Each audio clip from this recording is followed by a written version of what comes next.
Welcome to the Real Talk Podcast. I'm your host, Bruce. I'm here with my man, E, man. What's going on, bro? How you doing, brother? Another day chilling, above man. ground. That's it, bro. Hey, we got somebody new with us today, huh? That's it, man. So who we got? You want to tell him, or you want me to tell him? I'd be honored to tell him. You can do the honors. I got this one. So right here to my right, man, this is blood. This is blood. I'm not just saying it. This is truly blood. Mm-hmm. This is my cousin, man, Jerome, brother Miller. Welcome to the podcast, man. Thank you. I'm glad to be here. Honor. It's a privilege. Appreciate you guys for having me. I like the background based on what I heard so far, and I see you guys got great symmetry. So Appreciate that, man. looking forward to a dope episode. I am Yes, too, sir. man. Yes, sir. I am too, bro. Most definitely, man. Hey, man, if you don't mind, man, we'd like to just we'd like to get to know you a little better, man. Can you let the good people know, man, you know, your background, man? Tell us a little bit about what you're currently doing. Yeah. So currently I reside in New York City. I just moved there from Atlanta. I lived in Atlanta for 6.5 years. I moved to New York to basically elevate my life and what I'm looking to achieve. And that's related to what I currently do, which is basically I'm a filmmaker. So I write, direct, That's crazy. produce, and I act in films. Aside from that, I have a business. I got a master's in international business, so I have a business relating to that with people I went to school with. Those are the two things that I'm primarily focusing on at the moment, but I reside in New York. Originally from Savannah, though, the hometown. Okay. Yeah, that's a bit about myself. That's a bit about That's crazy, bro. I was about to say a time out, bro. That's Yes, wild. sir. So, Yes, sir. two things I want to break down, man. You said you moved to Savannah. You lived in Savannah, moved to Atlanta, then New York. Yeah. The first question I say is like, what do you see the differences? Well, how did you like Atlanta? What was the difference between Savannah and Atlanta, and then Atlanta from New York? Atlanta, you don't see the beauty in your place until you leave it. I'll say True. that. That's so true. First and foremost, I never wanted to live in Atlanta because I used to always go to Atlanta and visit. Mm-hmm. One of my former girlfriends, she was from Atlanta. I happened to meet her at Savannah State. And I had a lot of partners from Atlanta who went to Savannah State. We used to go back and forth. So, Right. and as a kid, I used to go to Atlanta like 2000, 2003 and spend summers out there. So I never wanted to live to Atlanta because it was so proximity to Savannah. And I knew it. I wanted to get away from home. But one night I had said a prayer to God. This is in like maybe 2015 or 16. I was working at Walgreens overnight, and there was a guy I used to work with named Mr. Phil. And he basically just said, "Why are you still in Savannah?" And I was like, to basically get a college degree or whatever the case may be. And he was like, "You can do that anywhere." And I was like, "You know what? You're right." I never thought about it from that. But I told him I never wanted to go, but I told my mom I wanted to leave. And she was like, "What if something happened?" You know how parents hit you with that. Right. But that night I went home and I said a prayer to God. And I was like, "Is it time for me to leave? Do you want me to leave Savannah? What is it that you want me to do?" That next morning I woke up. I kid you not, I got a message saying that it's time to go. And that's when I turned my attention to moving from Savannah. The intention was to go to Florida, Right. Jacksonville. I had took a 12 college in Florida. But I was just talking to a girl who was like a friend, and she was from Florida. I met her down in Savannah, and basically she mentioned Atlanta. She was like, "Why don't you go to Atlanta based on what you're trying to do?" And I was like, "You know what? Because I know Atlanta. I don't want to go to Atlanta." But then I thought about it, and I was like, this is before Atlanta got like hot. Mm-hmm. I was like, you know what? Atlanta will be a good place because I get the experience of living in a city. Right. Not too big for you because you already Yeah. kind of know it. Yeah. And then, learn the ins and outs. And then after that, I could get my wings and fly somewhere else. So my plan immediately was basically, the first school that came to my mind was Georgia State University because I knew what I was looking for. I was looking for diversity. I was looking for culture, and I was looking for being in the city. And if I wanted to go to corporate route after I graduate college, that'll look good on my degree at Georgia State University. Right. So that's the school that I immediately picked, like intuitively. And I packed my stuff in 2017, August 10th, I think. I had a couple thousand to my name. I didn't have a place to stay, and I just made my way to Atlanta. That's a big move, That's dude. a That's faith crazy. walk. Right. That's how I got man. to Atlanta. I say it in a place like New York City, but ever since I've been going from Atlanta, it's not a place like Atlanta. It's different. Like, outside of DC, Atlanta probably is the only place where you see black people really survive. Yeah. I'm sorry, not survive, thrive. Mm-hmm. Mainly entertainment, I'll be honest. But also like business, whether it's real estate, whether it's government, politics, etc. That's pretty dope. It's not too big of a city to where you can get lost like a LA or New York, but it's right in the medium. Right. Like Cuz was saying, it's right in the medium. But Atlanta's dope, That's crazy. It's dope. And you know what's striking me here listening to you talk, right? So it's like I don't know, as you was talking, man, I'm sitting up there in my mind, I'm thinking to myself, I'm like, yo, I see a lot of similarities, like LeBron, like how LeBron mess around. You spend X amount of years like in your, the home. You was on the home soil in Savannah, man. And first and foremost, before we go any further, man, I gotta commend you, man, because I mean you a young cat, man, and to be honest with you, man, to get outside, it's like for a lot of people, bro. It's a lot of people right now. We talk about this all the time, man. Oh yeah. That like the dreams, bro. A lot of people, man, all they left with is dreams. Yeah. A lot of people. Then you got certain people, bro, that have the tools to make the dreams happen. However, they don't have the mindset to get up out of their surroundings to go achieve. Yeah. Mm-hmm. So it's like for you, man, to, you know what I'm saying, to be obedient, first of all, it's like, man, because it's a faith-based move. Yeah. To, you know what I'm saying, you pray about it.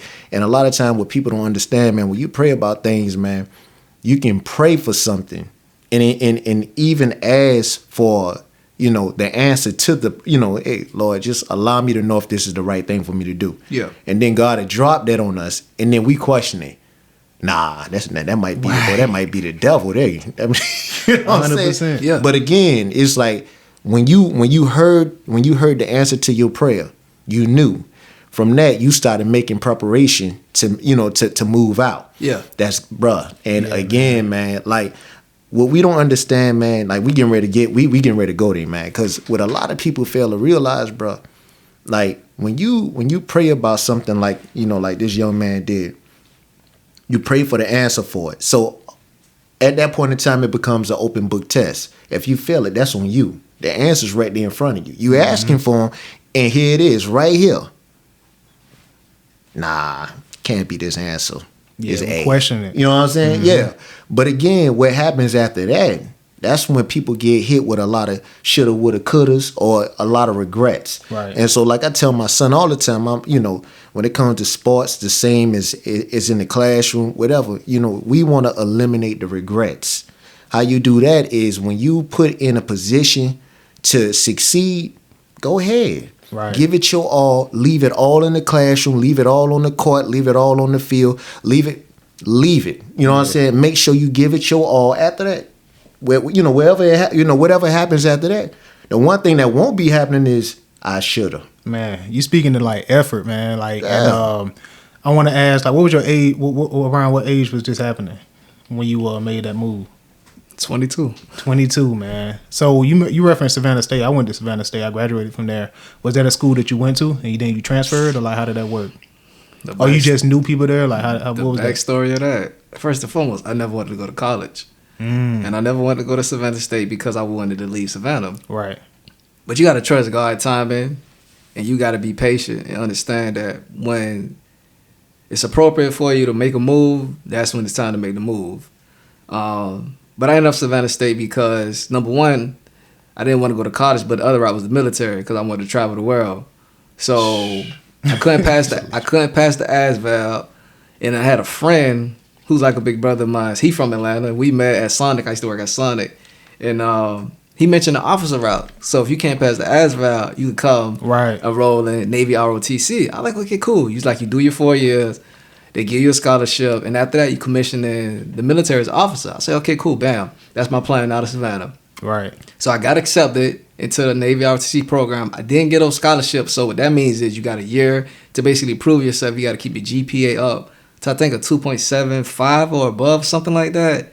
So I got in. But to be honest, once I got in, my mind went to like moving to the military, like envisioning with that lifestyle. I wasn't living in the present moment. And because of that, I had a girlfriend at the time too. I got caught up in all of that, and that caused me to lose focus, and my grades, everything started to deteriorate. My GPA still was good. I still passed class, but my GPA had dropped from like a 2.75 to 2.5, I think. And because of that, I got kicked out of ROTC. But to be honest, going through that whole year and a half of doing ROTC, I didn't see it fitting for me in the military lifestyle, because when I was taking those classes, because you got to take classes and whatnot, you drill, PT, all of that type of stuff, I was like, you know what? I don't know if I could commit to this. Right. So I was like, if I am to go forward with this, I can't do no 24 months. Because once you commission as officer, you got to do, if you swole, you basically got to do 24 months on C. And I was like, I don't know if I want to do this. So when I got put out, I'm gonna be honest, I kind of shed tears and got emotional, because I'm like, you know, how am I going to get out of Savannah? Yeah. Because that was like my last option. That's what it seemed like at the time. Mm-hmm. You was like banking everything on that. Yeah, but then I went home, I think that day or the day after, and I was like, you know what, let me go back to the drawing board. I was like, what is it that makes me happy and fulfilled? Like, what am I good at? And then I came back to what I always knew since I was a kid: entrepreneurship, being a businessman. And I was like, you know what? That's what I'm a result to. Because my degree starting off at Savannah State was business marketing. And so that's when I was like, you know what? You know, I decided to take a year off from school, and I went back to the drawing board, and I kind of figured out what I wanted to do. But that's how I ended up at Savannah State. But once I kind of like went through everything, a revelation a lot of me not having to be in Savannah anymore, it was time for me to move on. That's when I switched to basically the urge to move to Atlanta, the vision to move to Atlanta, and then switching to business marketing. And then the plan was, you know, the option to go in corporate and working for a Fortune 500 company. Right. In Georgia State, it'll look good on the resume. So that's the Savannah State story. Makes sense, man. But I got what I needed out of ROTC, because I already had discipline. I already kind of moved militant, because that's kind of was my upbringings. But it taught me discipline. It taught me leadership. And it basically taught me how to pay attention to details, the little things of life. Right. And also like how to be there for people that you need to lead. And it taught me tact. So tact? What you mean by tact? TACT. Oh, yeah. Definitely, man. I definitely understand that. Now, you mentioned, all right, so you made a decision, made the plan and everything to move to Atlanta, and then start from there. So like once you got to Atlanta, how did you plan forward? What was the plan forward?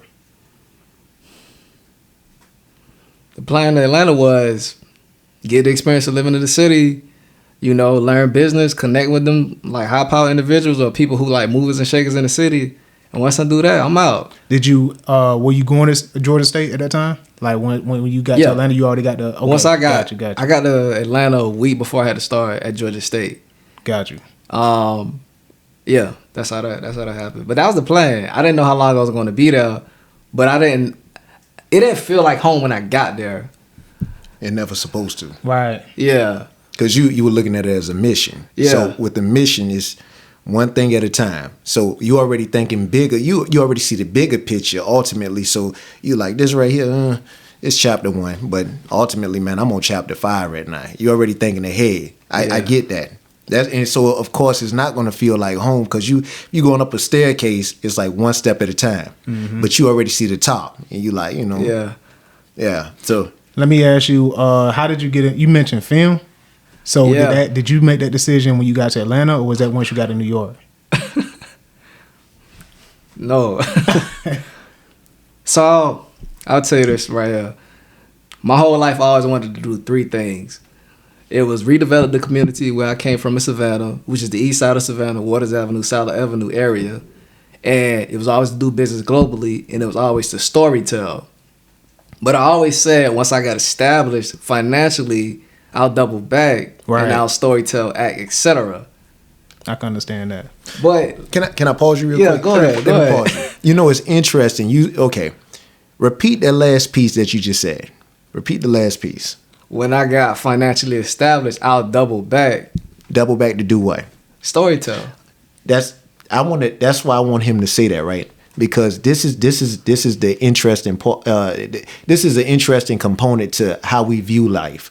We view life like the things, whatever. Okay, so storytelling. Yeah. If that's been in you since you was yay high, if it's been in you since then, You remember I was talking to you before about gifts, gifts and talents.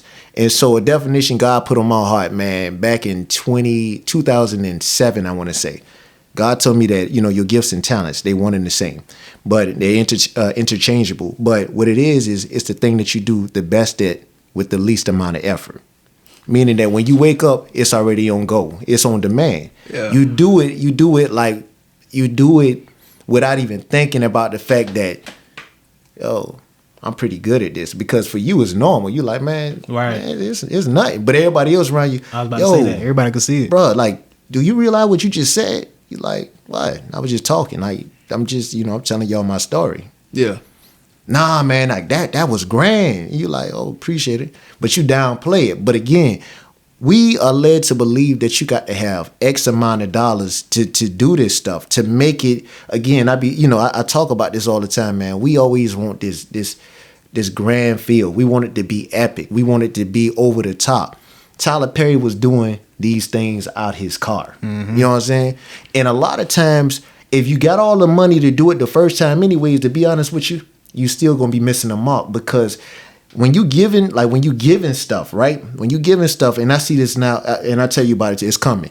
With children, you will see a lot of times you give children, you give them the world to the point to where they don't even appreciate what's being given to them, so they don't know how to handle it. But when you got the work, you got to go and get it out the mud. You got an appreciation for everything, right? And it's like, that's when you telling that's when, like, for example, back in the day, like, when you start talking about slaves and stuff like that, man, and you talking about Negro spirituals and stuff, that stuff, man, it comes from the soul. They singing because they not just singing, it's a breakthrough for them. That's, what I'm saying, it's a translation to a breakthrough, because if they not singing, it's like, man, they dying. Yeah. It's like you got to find your voice in the chaos. You got to find your voice. And the thing about it, like with you, man, it's like, man, I appreciate you saying that, because I can attest to that.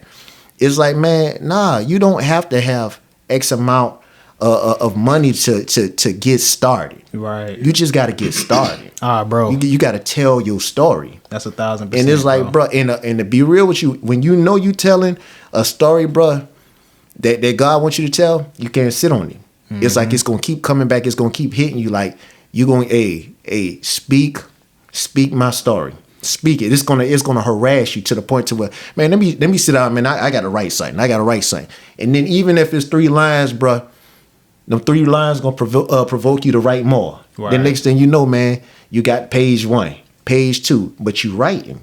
That's what I'm saying. You don't have to have all of the resources in the world to do what it is that you was called to do. Just start. Nike, check it. Just do it. That's so real. Go ahead, bro. I'm sorry.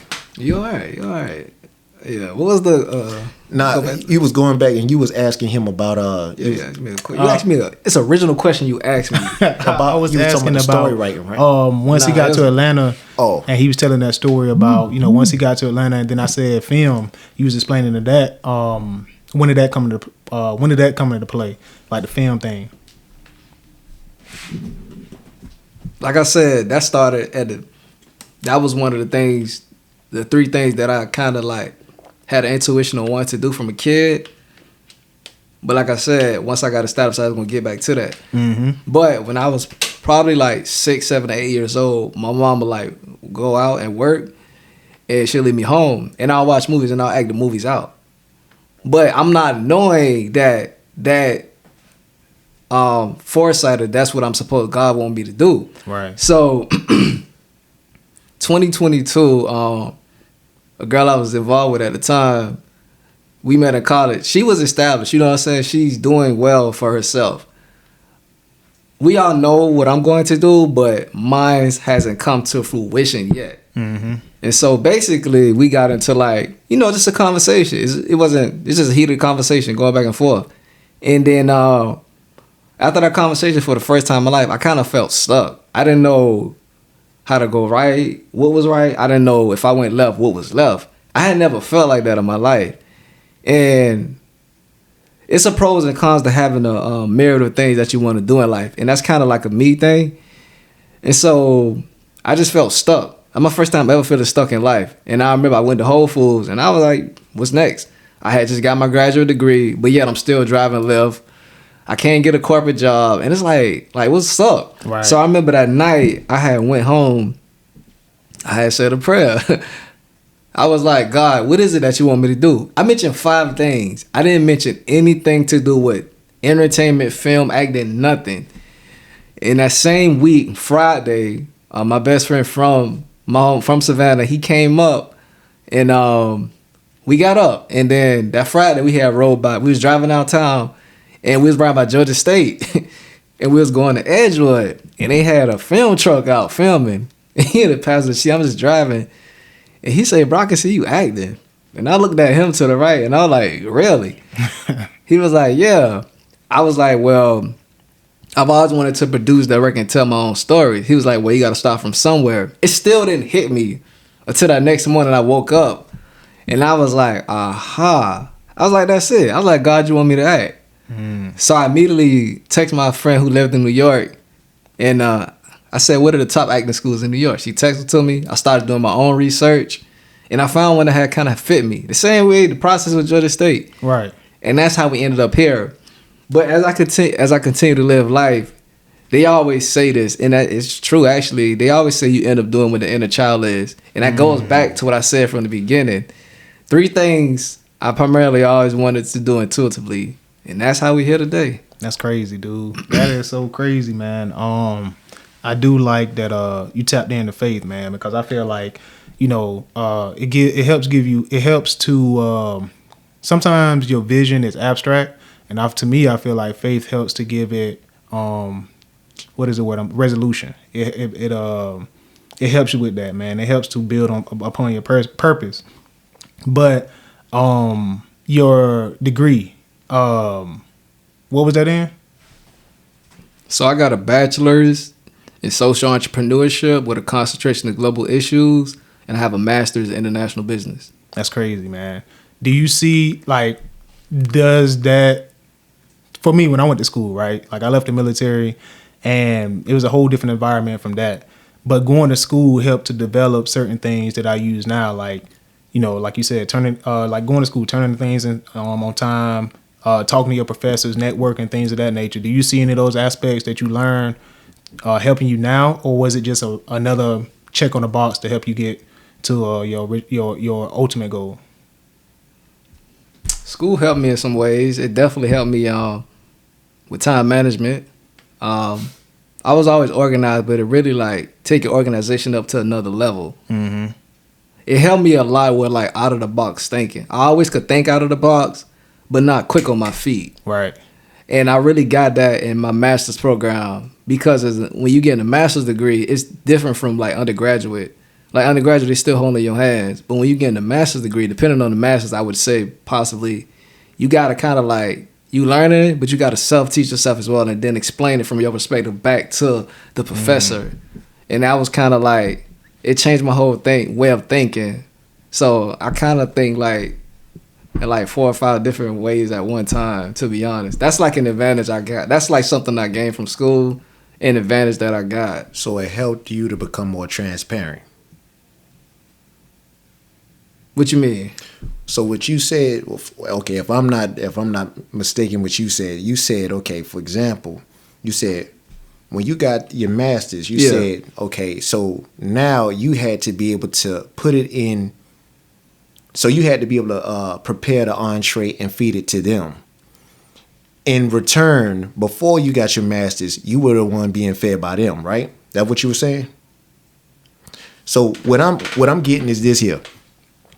They were communicating and they were conveying a message to you before the And then when you got your masters, then now it was on you to flip it and to be able to communicate with them so that they can you were okay. So transparency. So okay, got you. That makes a lot of sense though, man. Because I was thinking about going back to school, and I just didn't know if that was beneficial. You know what I'm saying? Because sometimes I feel like it could be a time filler. You know what I mean? And meaning like it's something just to do in the meantime till you figure things out. But that makes a lot of sense, man. Why you broke it down? You know what I'm saying? Let me add to that, because I'll be honest. Once I got that master's degree, it's kind of like I didn't need it, but I knew what I was getting a master's degree for, though. I always got a plan for what I'm doing. I got a master's degree because, again, from the beginning, I always wanted to do business globally. And I feel like that's a field you can't really learn at the time. This was 2020, 2021. You can't find information online on how to do that because there's certain politics, customs, and rules and regulations that prevents that type of information from being put online. Right. So I was like, okay, let me go to school. And I did study abroad in college. I knew the people and I knew what I got from going out of the country to different countries. And I saw what it did. So I was like, you know what?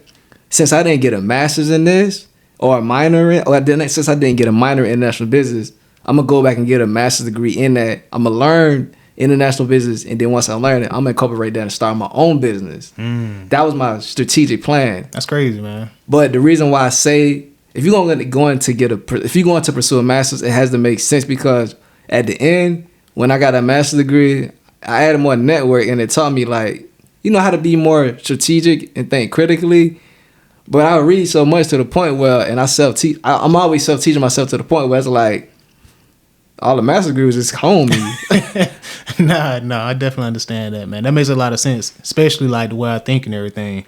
You mentioned business, man. Like, do you I can't remember if you told me that you started a business or you have a business. Like, how does that come into play? That came into play. The original story was in 2018. Traveled to South Africa. And just getting the experience of what's going on over there. And our professor basically tasked us with being consultants of helping like people who were starting businesses in Africa. And we had an assignment of like basically helping them with marketing and branding and how to build their business. And they didn't have no idea how to do that. And I was like, okay, cool. All right, this is a void. And 2021, when I had the idea of getting a master's, that came back into my memory. And I was like, okay, bam, I'm a double back, and that's how this is going to come into play. And I never wanted to work corporate, but I'm not opposed to it. It's got to make sense because I understand corporate. So I couldn't get a job. So I was like, okay, you know what? I'm sitting down trying to figure it out. I'm tired of driving Lyft. So that's when the business idea came back from what I experienced. And then I had a friend who I met in 2019 at a leadership academy via Georgia State. And he was from Africa. And I'm like, man, pull up to the house, man. I got an idea that I want to pitch to you. Pull up to the house. I pitched it to him. He fell in love with it. And then the girl who I got my master's degree with, she's also from Africa. We got our international business degree together. Her name came to my mind as a person who will fit. And so I pitched it to her. She was like, that's something she always wanted to do. So I put all three of us together. We met at Panera Bread. And that's how the business idea came about. We've had 3 clients so far. That's how the business idea came about. That's pretty dope, man. Yeah, thank you. I'm not worrying about the money. That's gonna come. I'm not doing it for the money, but I'm on my way to Senegal in a couple of weeks for that. With this new client, crazy, dude. Yeah, it's crazy. As you was talking earlier, and he had pitched in, man. I was like, yo, I really appreciate the journey. Like at first, especially this time in my life, like I'm like, man, the end goal was always in my mind. Like that was the main focus. But it's along the journey that you really develop the skills to maintain the end goal, if that makes sense. So it's like we don't really appreciate the journey most of the time till we get through the end goal, but you also have to embrace the journey too. You know what I mean? And it's crazy now that I'm thinking about it, but it's like really everything you've been through along that journey develops you into the person you are now. Every experience, all of that stuff, whether negative or good. And I just think that's very pivotal that you kind of had those intersecting moments. Because I feel like we all got those, like, moments in our life to where we got to, like, man, you know what I'm saying? And it just sticks with us. And I think those are moments that just enhance the journey experience along the way, if that makes sense. Yeah. You know what I'm saying? So, like, the countries, like, speak on that, man. Like, what countries have you been through? Or what was your experience like that, just going abroad? Was that your first time going out of country? And then if it was, what did you think about it? Like, what was your whole experience with it? Yeah, my first time going out of the country was 2018 March. We had to fly from Atlanta to Amsterdam, so I got to spend some time in Amsterdam. That's pretty crazy. It was highly advanced. Like, really? I've never seen a McDonald's like that at the time. And then we flew to Dubai. Man, what was that like, man? You been to Miami before? I rode through there, man. It was like a while back. So, like, you mean like the city part? Like, just Yeah, it's Miami. vibe? Yeah, Miami. Dubai's like Miami on steroids, like times 20. That's crazy. It's a it's a very lavish country, rich. You see real gold over there. Like I actually got to touch real gold, see what it's like. So if I was to ever like wear jewelry, I would probably never purchase jewelry in America because it's all fabricated. If I was to practice Islam, I wouldn't practice Islam over here. No offense, but they really take that stuff serious over there, and it's actually practiced the right way. So I got to see how Islam is really practiced. Right. Because over here, people turn to it. You see, like, when I was over there, like, man, they making this stuff look foolish. They need to stop doing that. So got to see what that was like. In certain parts of the country, depending on what part of the world you go to, they really love black people. Like, they really value black people. Like, I just remember walking down to the souks, which is basically markets over there, like flea markets somewhat, and they like was calling us kings and queens, Obama. They didn't hate, they hate Trump, at the time, but they really value black people. Dubai, there was no crime over there. Marijuana is illegal. I think alcohol is illegal. I can't remember that part. So in the clubs and whatnot, they were smoking cigarettes, but food was amazing. I met some people over there who basically was dragged into the country because a lot of times their identity is stolen. And he had made a hand painting out of a needle. My mom named it Animals. That is crazy, bro. It was amazing. So that was Dubai. I also went to Abu Dhabi. That's when I went to the mosque and I really understood Islam and how it's really practiced. I got to go to the Burj Khalifa, which is the world's tallest building. I saw that. I went to Ferrari World, which is basically like the origination of Ferraris and amusement park for that. It was amazing. So I spent like 10 days there. And when I came back to America, I just remember driving. Well, I had to get over jet lag first. I just remember driving down the street in the car. And I'm just looking at life differently because... It was a life-altering experience. Yeah, it's Oh, I also got to do a desert tour. I forgot about that. I got to see camels and whatnot. You get to ride one or anything like that? I got to ride a camel. As far as the actual four-wheelers, I didn't do that. I think it was too long of a wait. I didn't get to do it. That was Dubai. But when I came back from the first time, it was it's what's going on down here in America? I feel you, man. I definitely understand that. I understand. I went to I had the honor to go to Colombia. Okay. It's different, bro. And also, when you get back here, it's an adjustment phase you got to go through. Yeah. Because it's first of all, in a sense, your brain sometimes moving faster than what, the city is moving itself in Savannah sometimes, especially when getting back here. And I remember I was thinking to myself also, being in Colombia in particular, I remember thinking to myself, oh, man, they got it rough over here. Yeah. It's certain part rough. I'm talking about I was talking to my brother, man. It's man, you see after about 2:00 in the morning, man, you see kids out that's my children's age or even younger. They out also still. I'm like, bro, why they not in bed? It's man, it's a school night. It's man, hustling at this young age. Not only that, you got a woman, man. She out on the streets, breastfeeding her child right in front of you and begging for money. It's you know what I'm saying? You see all this stuff and it's bro, for me, I'm yo, this is different. You know what I'm saying? And wow. It's man, we get on top of the roof and we looking, we could just look out, man. And you can look so far to the right and what you see on the right side, it look totally different than what you see on the left. And then you introduce to the haves and the have-nots. And you bruh, it's a two-faced picture. You know what I'm saying? And you looking at it and you bruh. But over here, you know what I'm saying? They still enjoying life. They still doing whatever they do. And it's the thing about it, they find a way to be happy in the midst of being. You know what I'm saying? And so that gave me more of an appreciation for my own. And then it made me understand a lot about our culture. Now, one thing about culture, man, it travels far and beyond. You know what I'm saying? And that's one thing about it.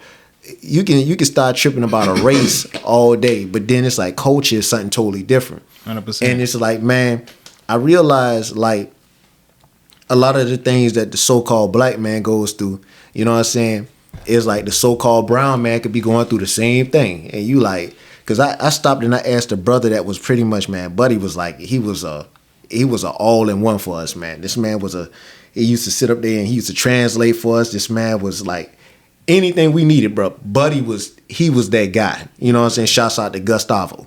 But he was that guy. Like, Buddy was on demand for us. Like, bro, like, it was multiple times, man. We could have got robbed, bro. It's like, bro, we was in some bad shit. And this man here, to this day, I asked too many questions, but this man had power. I know he had power. And it's like, you know what I'm saying, just having a person like that around you to make sure you're not taking advantage of.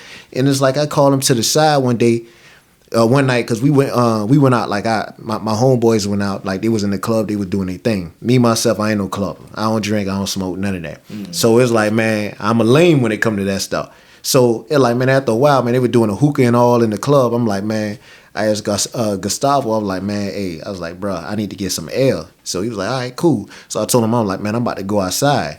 And so I go outside, he walk outside with me. You know what I'm saying? And so I'm just, man, outside this club. I'm talking about, man, you got like the street walkers, everybody. Like it's the script.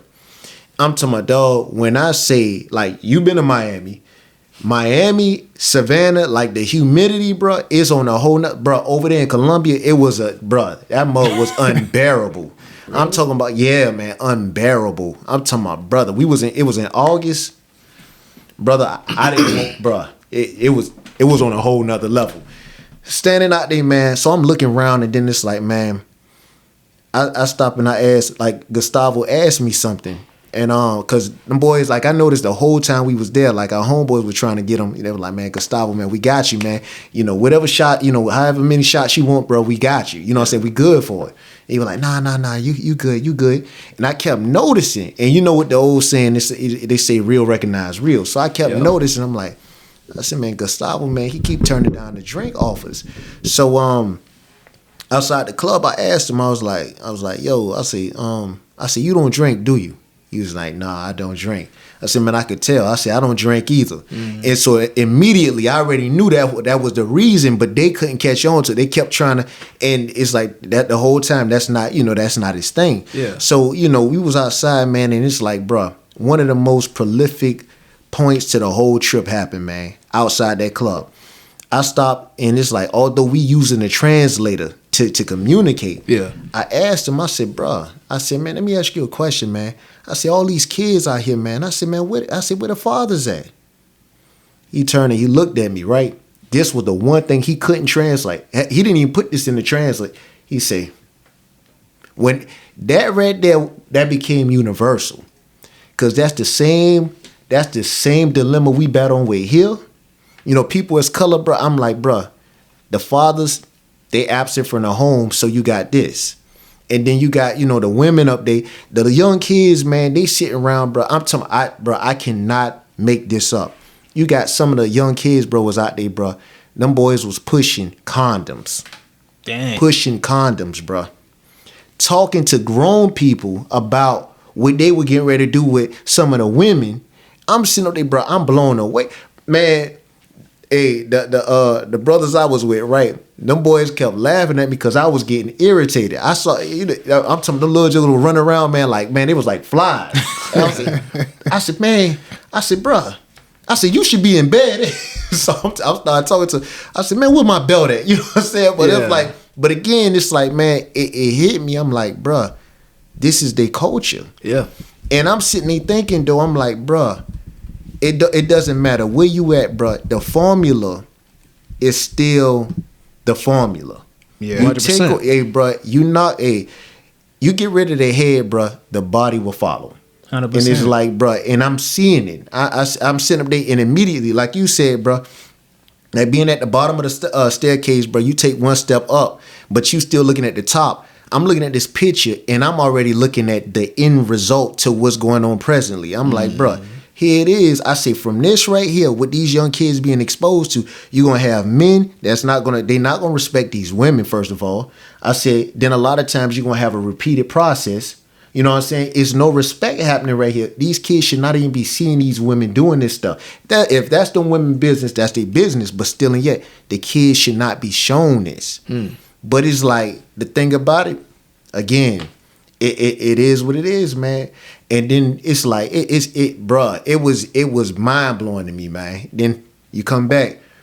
And when you come back and you didn't seen so much, bro, it's like it's almost like it's no different than being traumatized. It's like a part of you, it'll never be the same because you can't be unshown what you've been shown. Right. But instead, now to a creative, you sitting there thinking, bro, it's a story that must be told. You know what I'm saying? Yeah. Like the whole time I was in the midst of this, man, I'm like, yo, I need to be writing, bro. Like I need to be writing. And it's like, man, my wheels, it just keep turning, bro.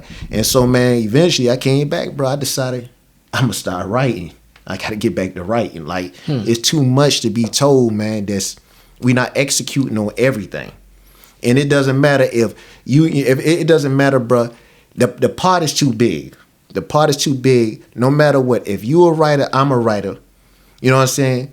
We can all write and we can still get along, bro. And it's like, bro, it's going to be plenty from us to eat from. You know what I'm saying? 100%. We can still eat from the same pot. But the problem is a lot of time what happened is you got two people doing the same thing. They start hating on each other. Yeah. You know what I'm saying? They start trying to contaminate their plate, but we all eating out the same pot, bro. 1,000%, man. You know what I'm saying? But, man, it's just like, man, that's my little spill on it. Because I understood what Fam was saying when he came back here, man. And it's like, it becomes different, bro. Because it's like, again, he can't unseen when he seen over there in Dubai. Right. Like, that was beauty to him. And for me, it's like crazy because even though I might have said some of the unfortunate things and the most unfortunate looks that it was still, bro, I can't, it was still beautiful. It was a grimy type of beauty. You know what I'm saying? It's almost like, bro, controlled chaos.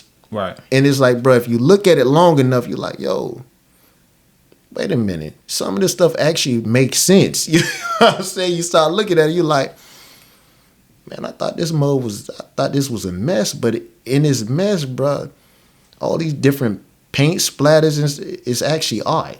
You know what I'm saying? And so that's how I started viewing it, man. And it's, like I said, man, hey, I got to travel more. It's crazy because I went to when I was in the military, man, I got a chance to travel to Japan, Australia, Korea, and Tokyo. And it was just dope, man. Like I advise anybody to get out the country and go explore, man, because it just gives you a different perspective. And I think it enhances, like, whatever you're working on, it just enhances it to get that side of perspective of the world. You know what I'm saying? Just to get out of the place where you at. So we talked about the business. We talked about Atlanta. So how did you get to New York? Like, how did that work? Like, what was the process for that? I started getting tired of Atlanta. How long were you there? If you don't I was mind in me Atlanta asking. for 6 years. 6 years, man. That's crazy, man. So, is there any similarities? Are there any differences that you see from Atlanta and New York? Tell me a little bit about that. Now that you, like, experienced the... Can I ask you, what part of New York exactly? Manhattan. Oh, that's crazy, man. Let me ask you, okay, Manhattan, right? So, since you've been in, is that the only place you've been in New York yet? No, I go to New York all the time. I want to ask you another question then about New York. Tell me about the shape right now currently that Harlem is in. I give you the backstory to New York. All right. I always wanted to be in New York. New York is my dream city to live since I was a kid. I remember writing it down when I was 11 years old, sitting at my mama's table in the dining room, and places to live, New York City. I had never been to the city at the time, but just based on what I liked and what I had, like, attraction towards, I knew New York was for me. I just didn't know when I was going to get there, but I'll be honest, I put 2021, 2022 when I was going to move to New York. And in 2019, that's when I was like, you know what, it's time to move to New York. And the girl I was involved with, she was from New York, but I met her in Atlanta. And because I always wanted a girl from, like, that area, because they're like, you know, that's another conversation. Okay, I'm going to say something now. We getting ready to go there. What it is that attract you to the women in New York? I already know what it is, but I want to hear what you about to say. It's just that whole East Coast, like that whole Northeast, like it don't matter if it's Boston, DC, New York, Jersey, Philly. It's just they're different. Those women are a little more aggressive too. It's not even that. Like, they don't really play games. They know what they want. They up front with you. Yeah, I'm telling you. they more like New York up they there, more, man. They kind of advanced as far as, like you said, knowing what they want and how to move and stuff like that. And I think that's it's attractive. You know what I'm saying? Because it's like, yo, you know what I'm saying? It's dope to have somebody with that ambition. I feel like it's a little bit more ambition. Yeah, and that's exactly how she was. Like, yeah, she'll basically like help me on my toes when I first moved to Atlanta. Cause like I took a year off from school, and when I moved to Atlanta, it was me getting back in school, and I wasn't motivated. Cause like if you take time off and try to get back, it's kind of hard to like catch back up to speed. And then I was just moving and had to figure out my logistics of situation, living wise. And she used to like just come over. Like that girl, like she had 6 classes, she had an internship, and she'll still come over and be up doing work. I'm like, I've never seen the work ethic like this. Yeah, man. And it then one contagious. night we had a conversation in the car, and she saw the potential in me, and she was just like, "Where's the fire?" She like you got it in you, but like she basically like say, "Wake the F up," basically. And ever since then, I turned the page. But I get back to New York. New York, it was always affinity for me to be there. I wrote it down 2021, 2022. That's when I was going to be there. But I remember I used to go to this place at Georgia State because I used to like to study and do work in quiet spaces. And I used to go to the place, and the guy, he was basically like, you need one more year like grooming or whatnot. Because I was telling him I was ready to go to New York. That's what my next move. And then that's when I thought of getting a master's degree. And that's why I put New York on hold. And my first time going to New York was April 2021. It was my first time going there. The first time I got to New York, I didn't like it though, to be honest, because it's like a culture shock. Number one, it's dirty. I hear a lot of people say that, man. The number two is trash. It's not greenery. You're not in the South. You don't see that. That's not a norm down here, and it's fast. And also, like, you really don't need a car, and you got to use public transportation. So if you're not accustomed to that, and you don't like that, then you're not gonna like New York. And then at the same time, it's so much to do in New York because it's really like a playground. If you do too much, it's gonna become overwhelming and overbearing. So when I got to New York, I had a whole list of everything I wanted to do. I did like 5 or 6 things in like a couple hours.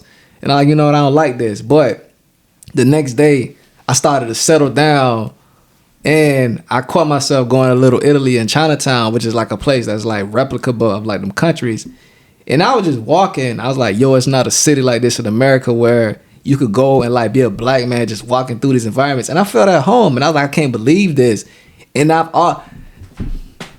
always, based on my upbringing and what I grew up around, I always was a diverse and eclectic person. I just had to get to that stage of being in an environment where that is presentable to me and accepted. I feel you on that, man, 100%. You know, it's interesting you say that, man. For me, back in about the same time, I think it was 2007 for me. That my first time visiting Virginia. We went to VA, and from VA we went to Washington D.C.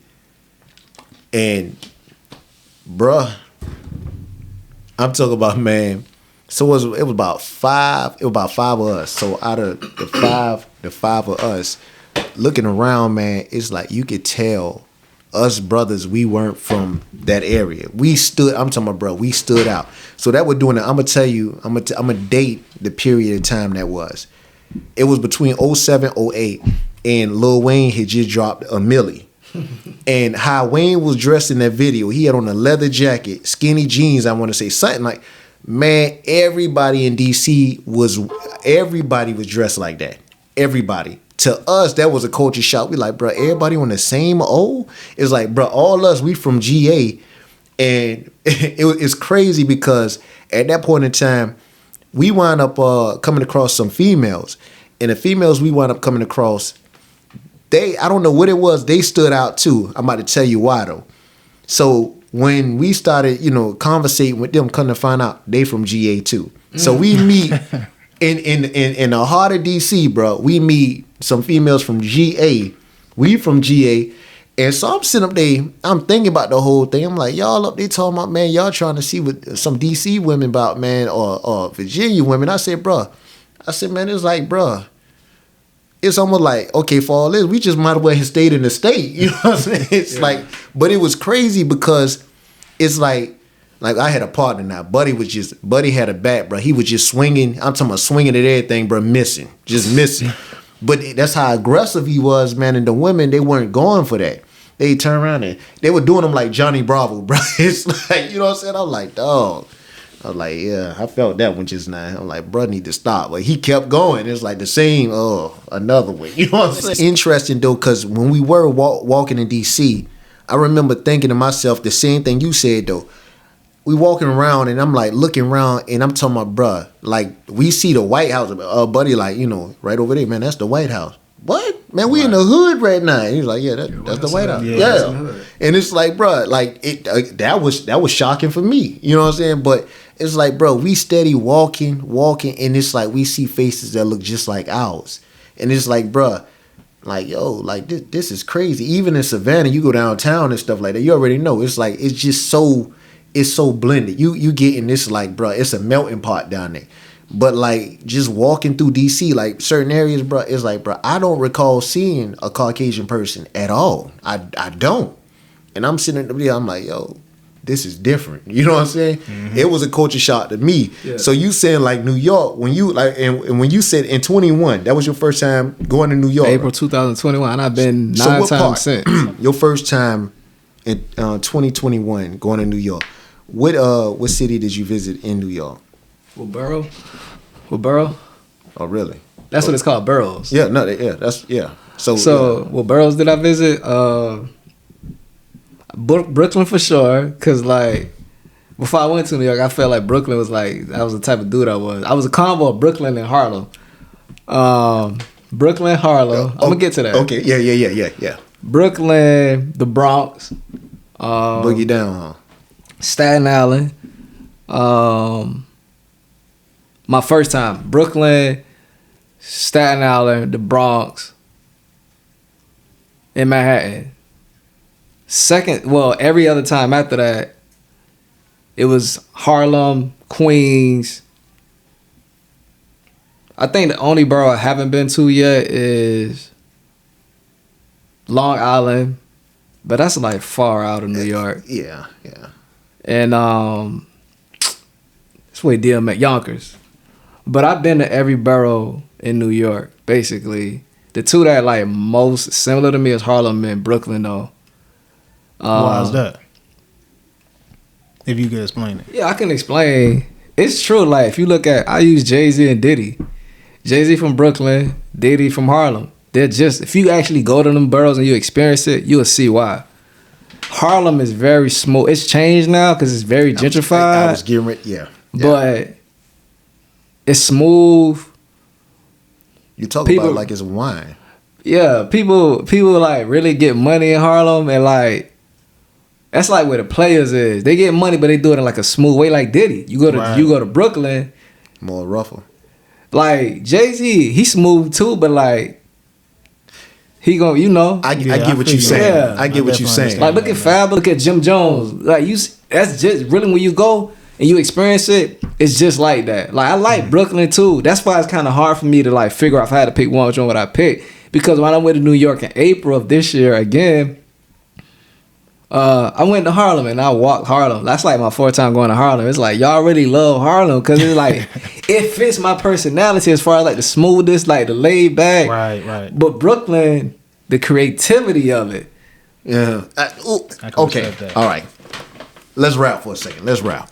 All right. So out of the two, Brooklyn, Harlem, which one is more so of a suit? Harlem. I know. I knew you were going to say that. Harlem. I knew you was going to say that. All right. Which one is more so work boots? You said work boots? Work boots.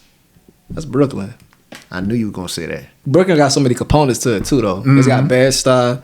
You got Marcy Project. You got Flatbush. You got Newkirk. You got Utica. It's got so many components to it. I got you. I got you. Harlem, Uptown, all that type of stuff. 125th, Adam Powell Boulevard, Malcolm X Boulevard. God, What's crazy is, bro, Frederick Douglass Avenue, all of that. What's crazy, I never been able to visit Harlem, but I done mad research on Harlem. Like I don't. It's a lot of history there. And that's another reason why I think Harlem fit me more. Yeah, bro. So what I want to ask you, like, and this is like writer talk right here, like what I'm about to ask, like, bro, walking these streets, what did you feel? you can't tell me with every step you took, bruh. I'm talking about, bruh. That's bruh. It stanzas. I felt like I wasn't in the present moment. I felt like I was in back in time. Yeah, back in time. Oh, that's crazy. I knew it. Go ahead, bro. Malcolm X, my guy. I felt like Malcolm X was still alive. I know a little bit about Adam Clayton, one of them, and I felt like he was still there. Even what's the guy name?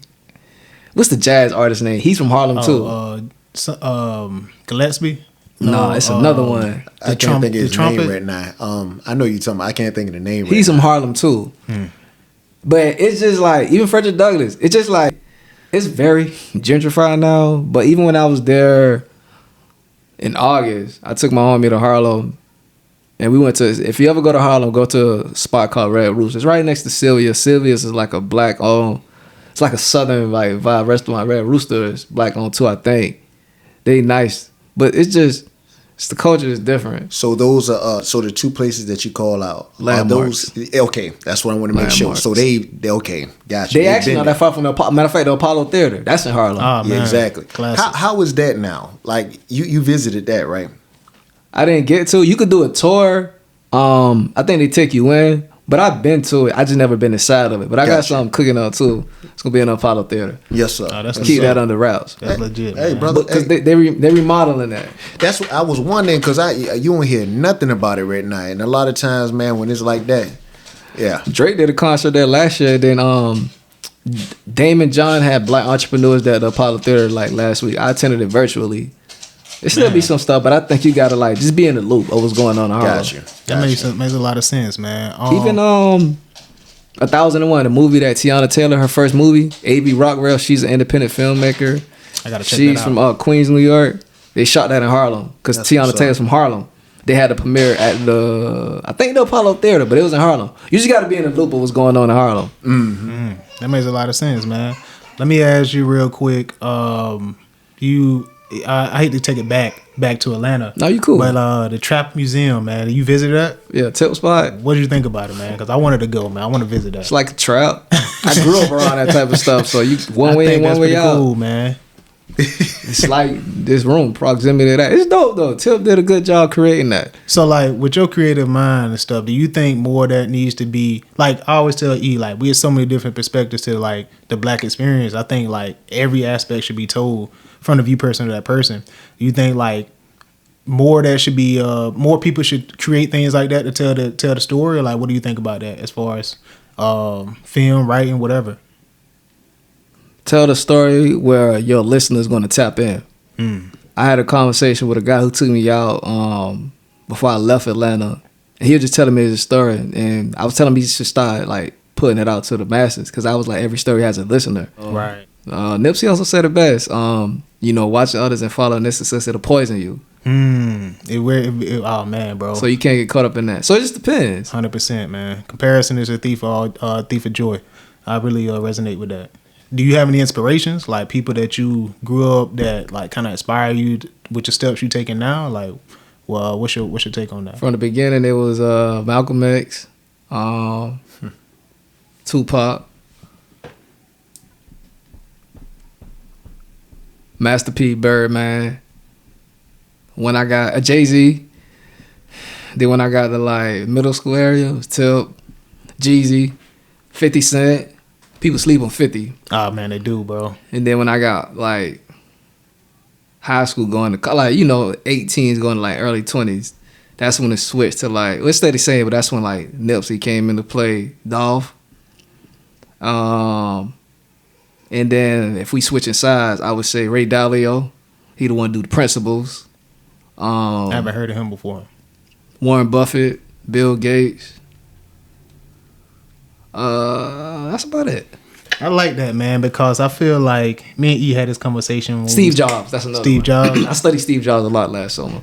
I think me and E had that conversation about characters, right? And I think like, you seem like a very smart person, intelligent and all of that. Thank you. But you still have aspects of you like what you like. You know what I'm saying? Like I have people, I grew up on the same type of people, Birdman, Lil Wayne, Jeezy, things like that. But I also could like this too. You know what I'm saying? Yeah. And how does that like when you like how does that play into who you are, man? Because I feel like sometimes you can get labeled like if you do this, then you gotta be this type of person, or if you can't do this and do this. Like for instance, you've been to school, you've been all these things, but you still like that the aspects of certain things, music wise, whatever.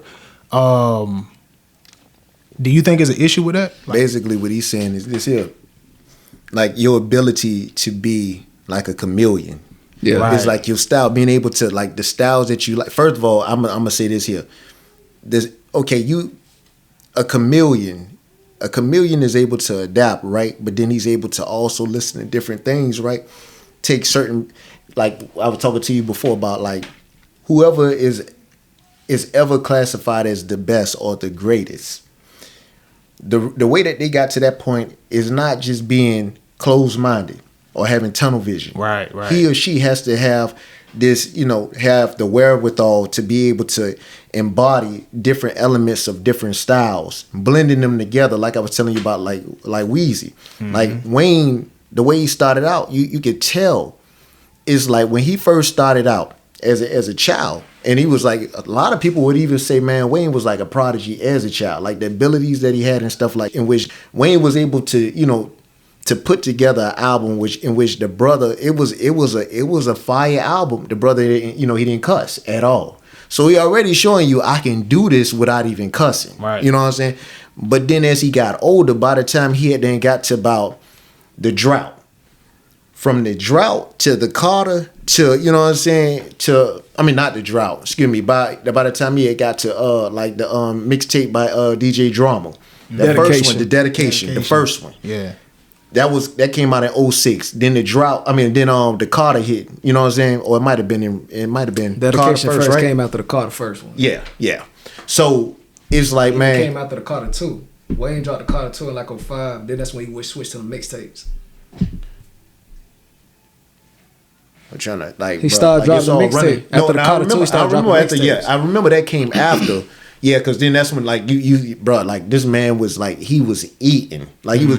What I'm trying to say though is this here, what he was able to do between the Carter 1 and the Carter 2, like you heard a big change. First of all, a lot of people look at that and they was giving him the treatment that they give Nas a lot on the Carter 2. They the biggest thing that they ever have to grab against Nas is the beats.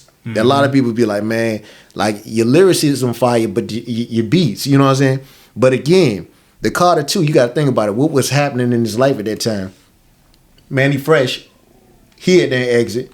So it's like, you know what I'm saying? What I love now looking back about the Carter 2, man, the Carter 2 is like, man, he started being able to rip on multiple type of beats. Right. In order to stay relevant, man, you can't limit yourself. Yeah, man. You got to be out there, man, and you got to say, you know what?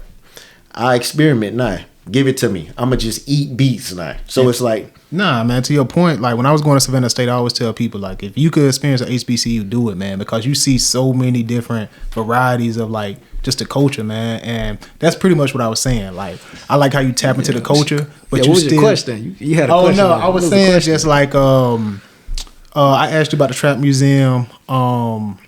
And it was basically like incorporating like Right. Incorporate all those aspects of the culture, man. Like I think that's pretty dope. And do you use that for inspiration? Because I feel like sometimes, whatever the case may be, you could get labeled a certain thing, like, man, my man square, whatever. But it's still like, I pull inspiration from all types of the culture. You know what I'm saying? Yeah. And I was asking you like your inspirations and things like that. And I just appreciated that you have all aspects of the culture. And then outside of that, you know what I mean? And I think sometimes people in the black community can feel like you don't keep it real, or you don't do this or you don't do that because you subscribe to certain types of people or subscribe to certain type of information. And I like how broad it is. You know what I'm saying? Yeah. So I appreciate that, man. What else, man? You got any questions? What do you see as far as film? Well, I'll ask you this. What attracts you about it? And then what do you want to take it? that's what I wanted to get to asking him. But I'm gonna be careful on how I ask, because I know as a creator, he probably what I don't want to do is the questions that I ask. If his work's not complete yet, I don't want to dive into that until he's able to like talk and give give 100% on whatever he feel comfortable talking about. So you have projects already out there, right? Yeah, I got it. Okay, cool. So we can talk about Well, those. I'm cooking up something as we speak. I know, but see, that's why I don't want to talk about that. But I can answer that. I can answer this question. You can answer. You can answer on what you cooking up now. I can.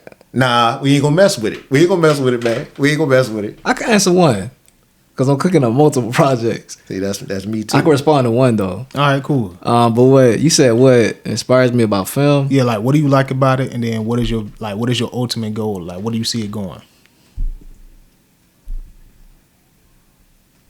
Or what would you deem successful? When he's saying where you see it going at, what would you deem your works? Yeah, what were you? No, I'm gonna respond. I'm just thinking about what inspires me about film. Oh yeah, that's take a your great time, question. I wouldn't even say nothing inspires me about film. It's just you really expressing how you view art and how you can articulate it to the masses. And what I mean by that is it's really like you taking a blank canvas and you just coming up with different paintings, no matter what color. You trying to figure out the best portrait to showcase.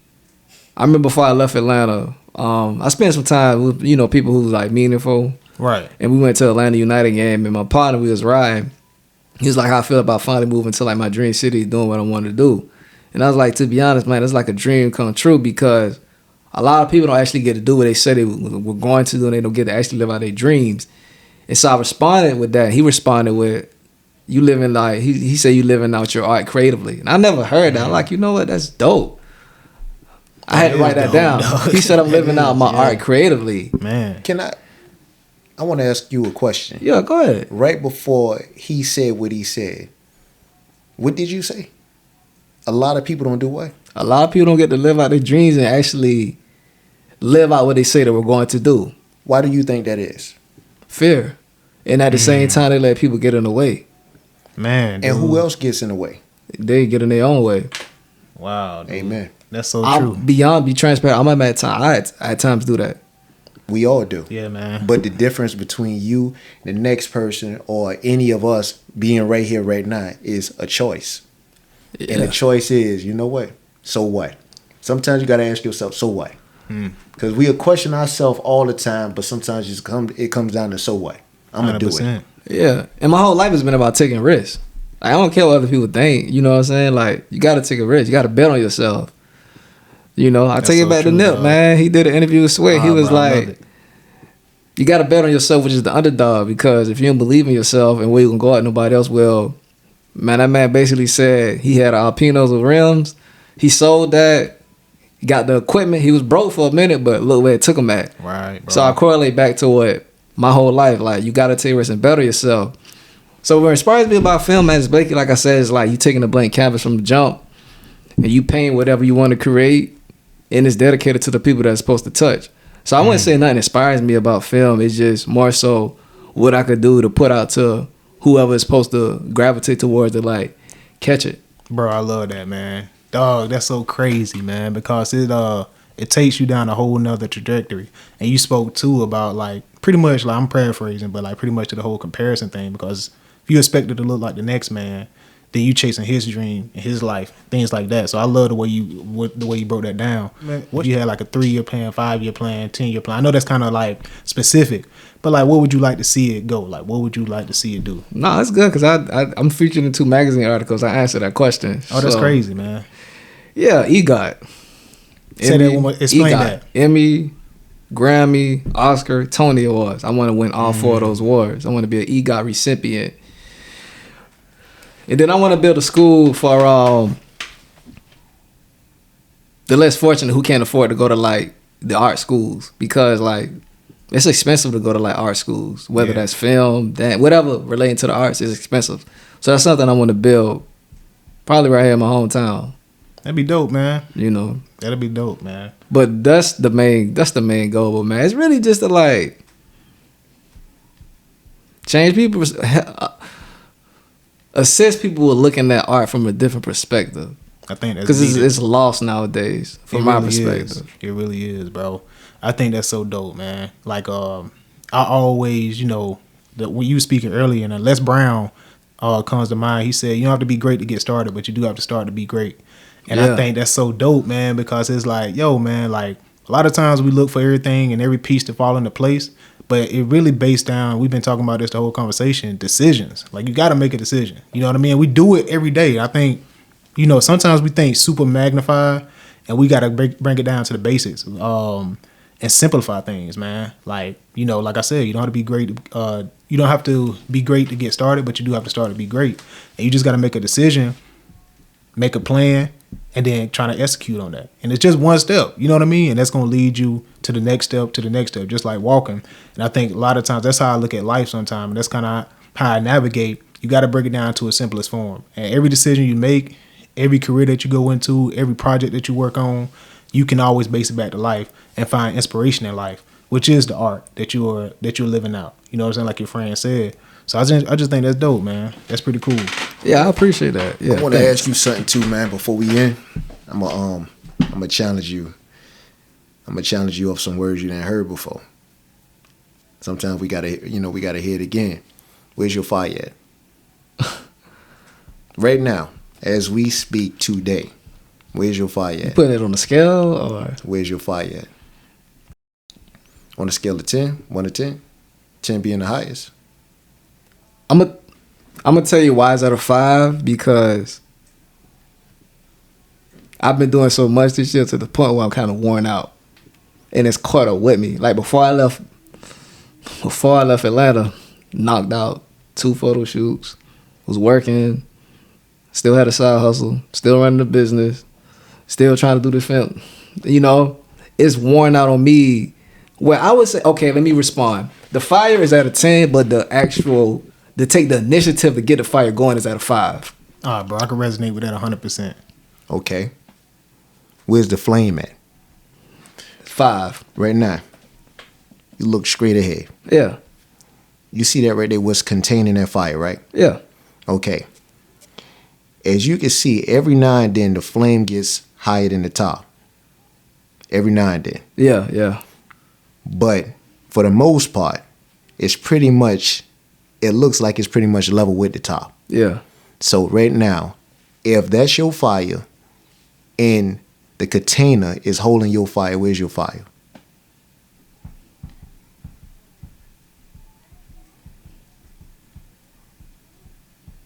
I say a 6.5. 6.5. Because I like to be honest with myself. No, you should be. You should be. That's why I asked you. I like to be honest with myself. I don't care. If you can't be real with yourself, who you really being real with? Yeah.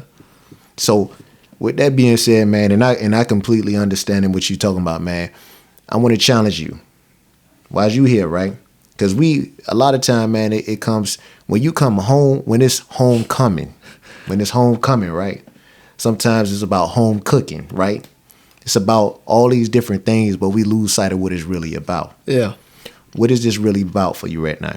What are you doing right now to better yourself, even though you home? I'm working. What are you working on? I'm working on a short film that I'm about to start shooting next month. Working on a book. And I'm working on another short film that I got to go back to Atlanta to wrap up next week. And then working on my business, getting ready to go out of the country for that. But as far as the arts, though, I would say 3 projects, working on the website to get that going and just getting that up off the ground. Family, I'm going to tell you right now, bro.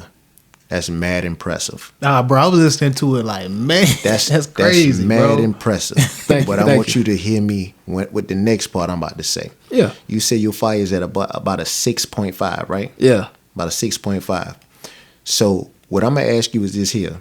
When you spread yourself out like that, yeah, what happens? You don't have no energy to do anything. If you spread yourself out that wide, what are you truly being great at? Nothing. Exactly. Yeah. So sometimes, bruh, we got to focus on what's the most pressing thing for you to do right now. What needs to be done right now? It's 2 things for sure, but they're different: the book and then the short film. Okay. Well, let's go ahead and let's focus on those 2 things. Knock those 2 out. Breathe a little bit. Then you attack the next process. Otherwise, bruh, I'm going to be honest with you, bruh. The worst thing in the world for a creative is to hit that crashing and that burning period. Yeah. Where your fire then burnt you out. You burn out now. Now you don't feel like creating. That's the time when you need it. You don't feel like it now. You know what I'm saying? And I get it. That's when we start overcompensating. We start trying to push through. But then to be real with you, when that happens, the product, it shows. Yeah, absolutely. It shows man. that you burn out. So again, brother, I see the S on your chest. I see it. Yeah, you doing your thing, man. I for see real. it. Thank you. You Thank doing you, your thank thing, you, thank man. I see you. I'm proud of you. Thank you. But again, sometimes, man, you got to build it, bruh. How you build a house? Brick by brick. House ain't just built by saying, be built. Yeah. You got to build it piece by piece.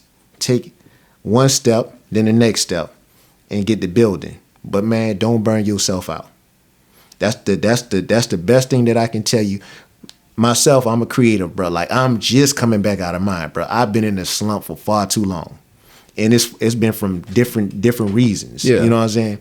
It's like, but again, like I told him, it's like, bro, I feel like I'm waking up. But it feels like, no, that's not good. I'm going to tell you why it's not good. Because I feel like I've been in a coma and I've lost so much time. I've lost, it's like things look totally different to me now. I'm starting to find, you know what I'm saying?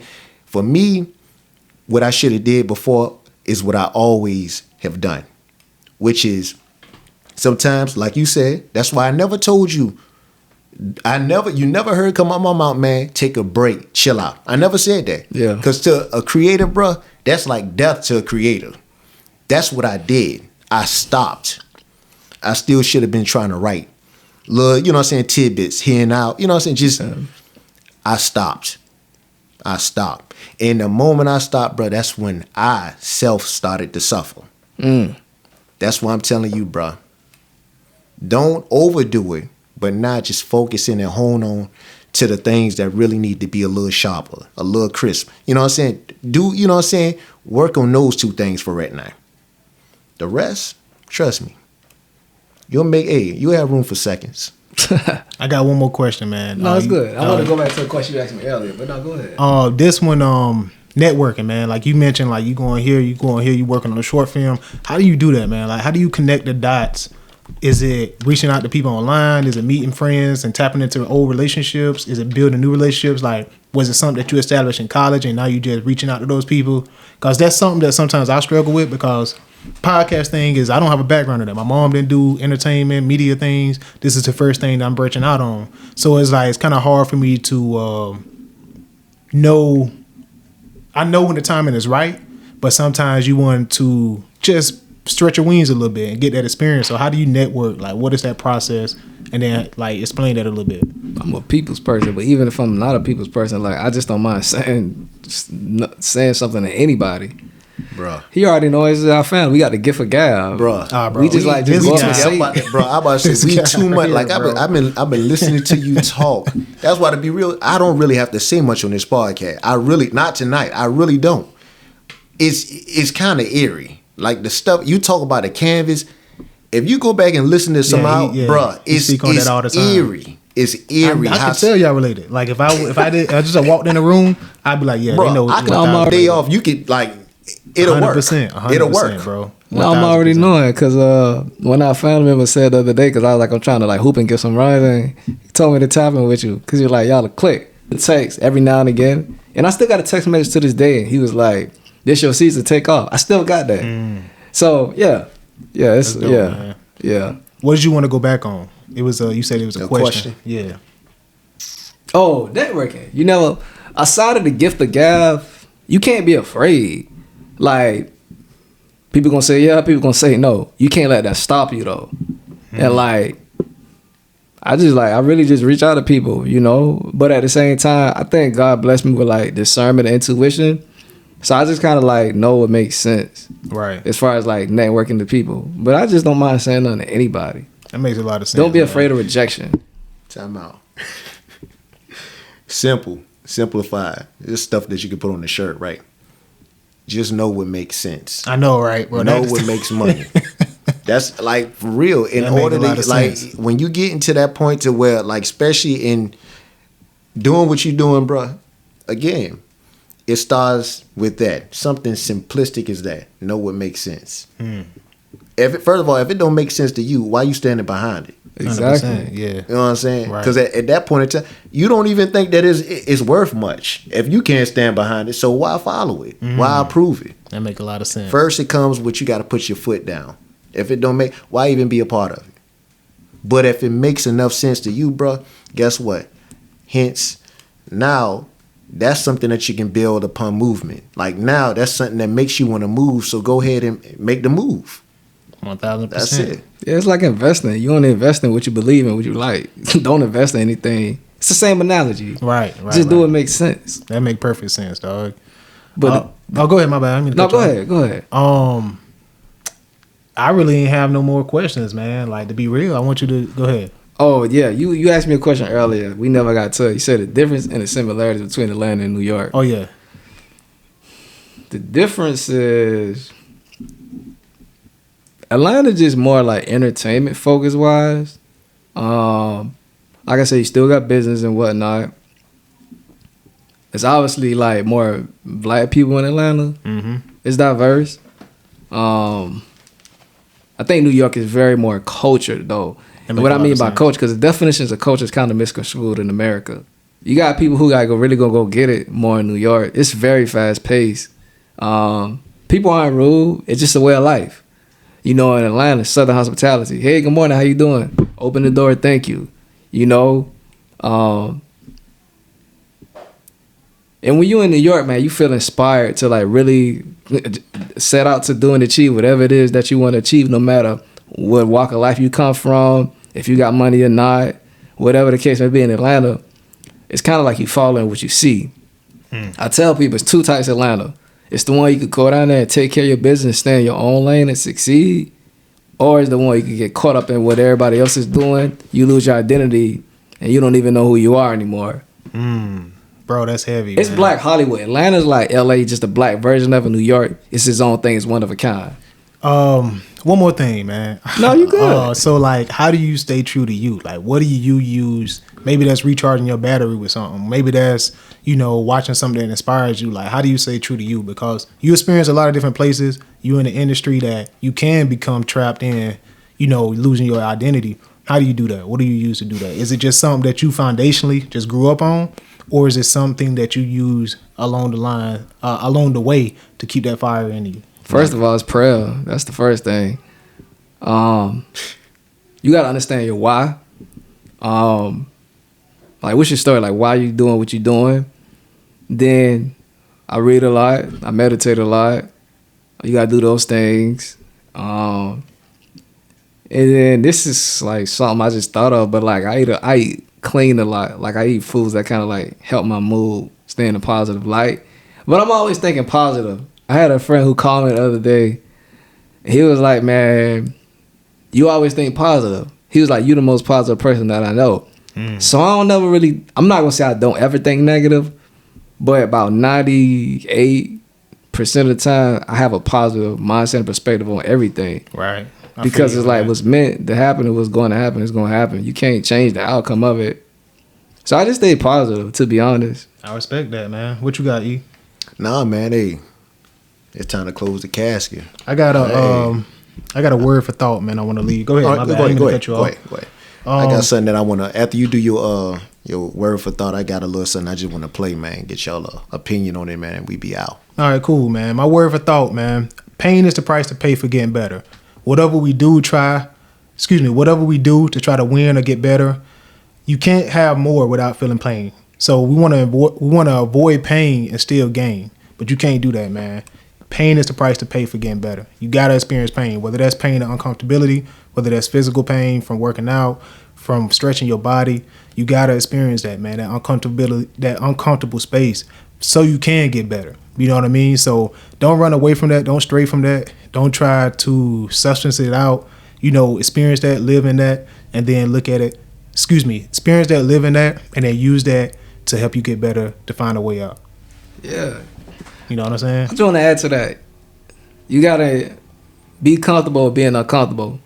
You know how many people told me I don't fit in New York because of how I am and whatnot. Right. So I go to say it. I say all that to say, like, you can't let what people say influence you in your decision.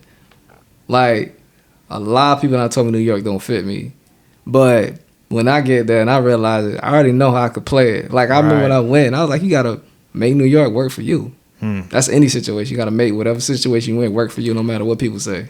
On that note, let me ask, like, anytime somebody say that don't fit you, right? You think about it. Like, I once heard somebody say this here, like, something just to think about. Somebody tell you that don't fit you, or New York don't fit you, right? But then you the type of dude, wherever you go, bro, and this certain people, wherever they go, to be honest with you, they the party. So it's like the party ain't even a party until certain people come into the party to turn their party into a party. Yeah. So with that being said, it's like, bro, you think about it, man. It's the mental. It is. It's mental and it's perception based. 100%. Because it's like, bro, like, how you gonna tell me I don't fit? I fit wherever I go. Yeah. In the same time, when people say it don't fit you, they just saying that because it's within. And they trying to add that to you. 1000%. Because they ain't even comfortable in their own space. Yeah. I'm going to say something, man, and I'm done. So this right here, all this was for me. When this young brother was talking the whole time, I heard this playing in my head. And I got to thinking, you know, you could be born and raised in a certain place, right? But really and truly, that's not truly where your rooting system is. This brother said he had a dream. You know what I'm saying? One thing about him, he was always bold enough to ask. He was bold enough to pray for it, to ask for it. And then he became bold enough to go out there and put himself in position to reach for it and then go get it. You know what I'm saying? What I'm saying is this here. This brother, he understands his rooting. And the thing about it, you can be born here in Savannah, Georgia, born wherever, but your roots run further, way past where you was born. The thing about it is being real enough with self to understand that although I may currently be in this position, I may be, you know, I may be living this type of way right now. I may be, you know, sharing a space with somebody that I don't want to share the space with. Understand my roots run deep. They run wide. I'm not going to be here forever. And I'm bold enough to say that I'm going to make this happen, and then you're going to make it happen. Bruh, I appreciate you coming on this podcast today, man. I appreciate you just, man, look, like blessing the mic, man, with intelligence, man, and just coming on here, man, for, you know, it doesn't matter whether, you know, the individuals that's listening, young, old, whatever, excuse me, younger season. I don't say old no more. Younger season. But still in yet, the words that you said today, man, I'm talking about it's something that everybody could pick up on. You know, they might not agree with everything you said. So be it. So what? You know what I'm saying? That's just, that's opinions. And that's how opinions, you know, that's how they sound a lot of times. It's not always, you know, I agree with everything. But something you said today, doesn't matter who was listening, they could relate to something you said today. And dropping some enlightenment on these folk, man. I appreciate you, man. Yeah, I appreciate y'all for having me. It was an honor. I'm thankful to be here and, you know, just share words of wisdom for somebody. Somebody need to hear it, and it's needed for somebody to basically help them get out of the position that they're in to maybe ignite the fire in them to be able to start something great within their life. So it's always an honor to be able to share whatever I got to the masses. I appreciate it, man. Y'all keep doing what y'all doing, by the way. I appreciate it. Yeah, I appreciate that. It's man. needed for the city. Trust me. Thank you, man. Before we head out, the platform is yours. If you want to promote anything, social medias, business, whatever projects that you don't put out. Yeah, Instagram at Jerome K Miller. Platform, projects that I put out. I did the Leaving It All Behind documentary, still on YouTube. I've acted in 3 short films. You can check those out. You You can check out my magazine articles. I was featured in SHEEN magazine. I was also featured in Heart of Hollywood magazine, and then I also was featured in Heart of Hollywood magazine again as like the top 10 like audition tips to take away to be able to help you succeed in your audition projects. Like I said, I have a book on the way. Have 2 short films on the way. And yeah, that's it. Hey man, I appreciate that, man. Y'all, thank you, man. Yes, sir. No problem. Thank you, guys. Yo, man, follow this young man. You know what I'm saying? Thank you guys for listening. Like, share with a friend, share it with a family member. And this is the Real Talk Podcast, man. Real talk. We appreciate you giving us a listen. If you like this episode and would like to engage with us or support, reach out through our social media platforms, linked in the description, and tune in every Thursday to check out new episodes. See you next week.